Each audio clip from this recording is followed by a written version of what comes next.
Hello दोस्तों, नमस्ते, प्रणाम। एक चुटकुला गीत लेके आप सबके सामने कहावत लेके आ रही हूँ।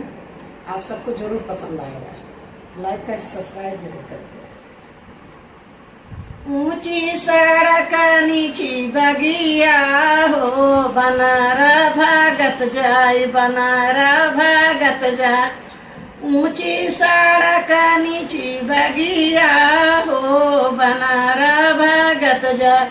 ससुरु का लई भागा धर तलवरिया, ससुरु का लई भागा धर तलवरिया। सासू का लई गई चुनरिया हो, बनारा भागत जा।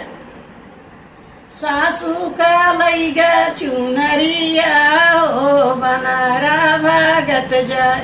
ऊंची सड़क नीची बगिया हो, बनारा भागत जा। जेठवा का लईगा धार तलवरिया, जेठवा का लईगा धार तलवरिया। जेठनी का लईगा पियरिया हो, बनारा भागत जा। जेठनी का लईगा पियरिया हो, बनारा भागत जा। ऊंची सड़क नीची बगिया हो, बनारा भागत जा।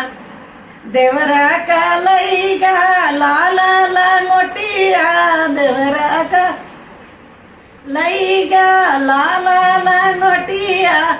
ननदी का लई भागा चोलिया हो, बनारा भागत जा। ननदी का लईगा चोलिया हो, बनारा भागत जा। ऊंची सड़क नीची बगिया हो, बनारा भागत जा।